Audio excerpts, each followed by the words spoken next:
Bonjour Laurent Saillet. Bonjour Steve. Et merci de nous rejoindre comme tous les mardis dans le Grand Journal. Vous êtes éditorialiste après avoir été porte-parole des Républicains. Et retour avec vous Laurent sur les manifestations d'hier organisées par l'intersyndicale. Une journée d'action marquée par une très forte mobilisation, mais aussi par des violences graves contre des policiers et des gendarmes, notamment à Paris. On a écouté il y a quelques instants le ministre de l'Intérieur Gérald Darmanin. Vous diriez qu'on a passé un nouveau palier dans la violence ? Oui, j'ai beaucoup écouté hier les syndicalistes policiers et j'ai trouvé que le ton avait encore changé et on est face aujourd'hui à une violence inouïe. 406 policiers et gendarmes ont été blessés. Un policier à Paris a été transformé en torche humaine, brûlé par un cocktail Molotov. Et là, je pense que les images parlent d'elles-mêmes. Ça va loin, beaucoup trop loin. Ce qui est en train de se passer est très grave et tous ceux qui ne le condamnent pas fermement en sont les complices. Vous trouvez, Laurence, qu'on n'a pas assez entendu de condamnation sur l'ensemble du spectre politique ? Pas assez ou peu clair. En tout cas, j'attends encore les mots de Jean-Luc Mélenchon pour ce gendarme qui a été brûlé hier au second degré sur 3 parties du corps. Non, je n'ai pas lu les mots de soutien qu'il lui aurait envoyés. D'ailleurs, Jean-Luc Mélenchon n'écrit aux policiers que pour les embrigader, en fait, lorsqu'il veut que les policiers participent au soulèvement qu'il veut lui-même organiser. Hier, avant la manifestation, il a encore attisé les foules en parlant, si vous voulez, d'une république sale. Donc, je pense que tout ceci est un jeu malsain. Mais il n'y a pas que lui. Les condamnations par les syndicats sont plutôt timides. Hier, Madame Binet parlait d'une montée de la colère. Mais en quoi la montée de la colère a à voir avec justement le fait de détruire, de saccager et d'attaquer les forces de l'ordre ? Vous avez trouvé que l'intersyndicale ne condamnait pas suffisamment les violences ? C'est pas clair. Parce qu'ils disent on les condamne, mais il faut comprendre que la colère monte. Donc, c'est pas une condamnation ferme. Mais vous savez, les Black Blocs, enfin ceux qui se constituent en Black Bloc, contrairement à ce qu'on pense, ce sont pas les ouvriers ou les gens qui sont en difficulté. C'est souvent des gens plutôt d'un bon milieu. Alors, on retrouve même des fils à papa en mal d'émotions et de sensations. Donc, il faut pas penser, si vous voulez, que ceux qui détruisent sont ceux qui sont dans la souffrance. Et ils sont isolés parmi les manifestants ? Non, pas isolés, parce que même au sein des manifestants, ils trouvent du support. Alors, il y a ceux qui gênent leur interpellation, qui gênent l'action des forces de l'ordre. On a vu des familles, par exemple, quitter les cortèges justement parce qu'elles se sentaient menacées. Et c'est bien dommage. Par contre, certains se mettent autour des blocs qui sont constitués pour empêcher les forces de l'ordre d'agir. Et parfois même, ceux-là sont blessés et après ils crient, si vous voulez, au scandale des violences policières.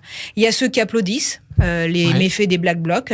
Et puis il y a ceux qui les encouragent carrément, si vous voulez, publiquement. J'ai entendu une interview ce matin d'une femme qui disait que c'était normal, que quelque part, vu que l'État n'écoutait pas les revendications paisibles de certains manifestants, c'était normal de tout casser.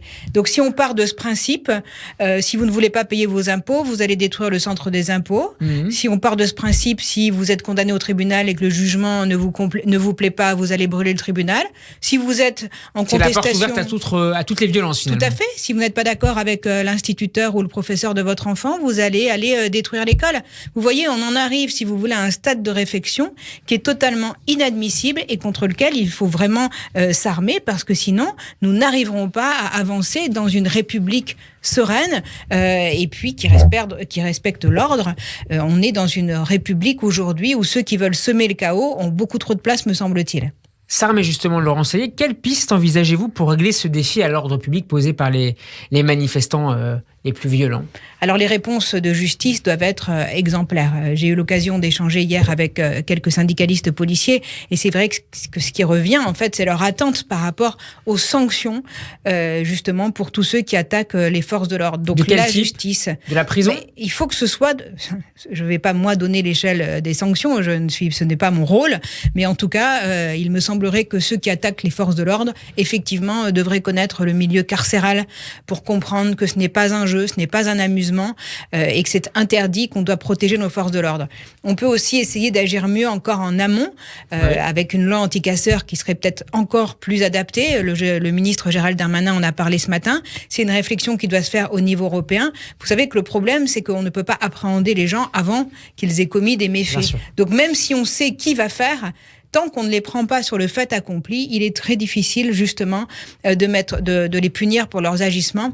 Et là, ça pose une difficulté. Mais on a aussi un défi politique maintenant, parce qu'il faut bien sortir de cette tension politique. Qu'est-ce qu'on a entendu en fait dans les cortèges ? Qu'est-ce qu'on a entendu dans les différentes prises de position ? On a entendu des Français qui attendaient que les choses s'améliorent pour leur vie au travail. Et c'est ça qu'il faut aborder maintenant. C'est de la responsabilité des syndicats, c'est de la responsabilité des élus, du gouvernement, d'apporter ces réponses politiques qui sont la seule porte de sortie, parce que certes, les Français sont très opposés au fait de travailler 2 ans de plus, mais il faut pour cela réussir à améliorer les conditions de travail. Et enfin, je pense qu'il faut aussi que les syndicalistes, c'est une petite parenthèse, arrêtent de penser qu'ils représentent toute la France. À les entendre aujourd'hui, on dirait que plus aucune autorité n'existe autre que eux-mêmes. Mais est-ce que les corps intermédiaires sont importants selon vous? On sait que Emmanuel Macron a une vision assez mitigée sur la question. Je pense que les corps intermédiaires sont très importants. Mais il faut sortir de l'hypocrisie. Lorsque l'on dit qu'il n'y a pas eu de discussion avec les syndicats, ce n'est pas la vérité. Ça fait des mois que les discussions existent. Simplement, comme on l'a dit souvent ici, il y a un point de blocage qui est la mesure d'âge. Vous auriez pu y passer 3 ans de plus. Donc une fois passé ce point de blocage, puisque la démocratie en a voulu ainsi, les gens qui ont été élus et le gouvernement qui a été mis en place par le président de la République mettent en application une promesse de campagne. Maintenant, il faut avancer sur les autres sujets. Donc il faut parler du travail des seniors, de l'usure au travail. Tout à fait. Et l'engagement de tous est important. Des syndicats, du gouvernement, des élus, du Sénat, des députés et même des élus locaux qui peuvent participer à ces grands chantiers. Mais arrêtons de focaliser uniquement pour les syndicats qui pensent représenter la France entière. On l'a vu au Stade de France, même s'ils ont essayé de mettre en place une contestation de pourrir le match, si on veut être tout à fait clair, même s'ils ont été relayés amplement par de nombreux médias, on a vu que les Français étaient là pour leur équipe et qu'ils n'avaient en aucun cas envie justement de se saisir de ce moment de sport pour régler leurs comptes. Laurence, est-ce que c'était un barreau d'honneur pour les syndicats hier ? Je ne sais pas, parce que si vous voulez, je pense qu'il y a quand même une colère forte dans le pays et qu'il est vraiment essentiel d'aller maintenant sur le fond des sujets. Ils ont prévu une autre mobilisation au mois de juin. Demain, il y a la décision... Voilà. Demain, il y a la décision du Conseil constitutionnel sur le référendum, la deuxième possibilité qui avait été présentée au Conseil constitutionnel.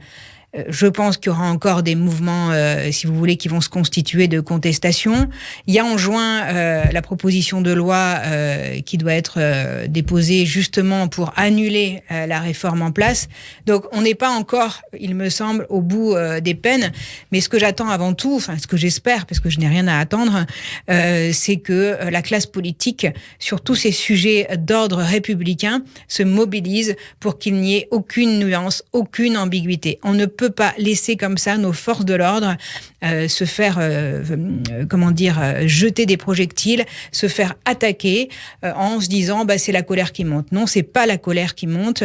Ces agissements sont totalement inexcusables. Merci beaucoup Laurence d'avoir été avec nous. On peut réécouter votre intervention en podcast sur radioj.fr et sur notre page YouTube en vidéo. Nous serons demain en compagnie d'Antonin André de BFM TV. À mardi prochain. Bon après-midi Laurence. Merci.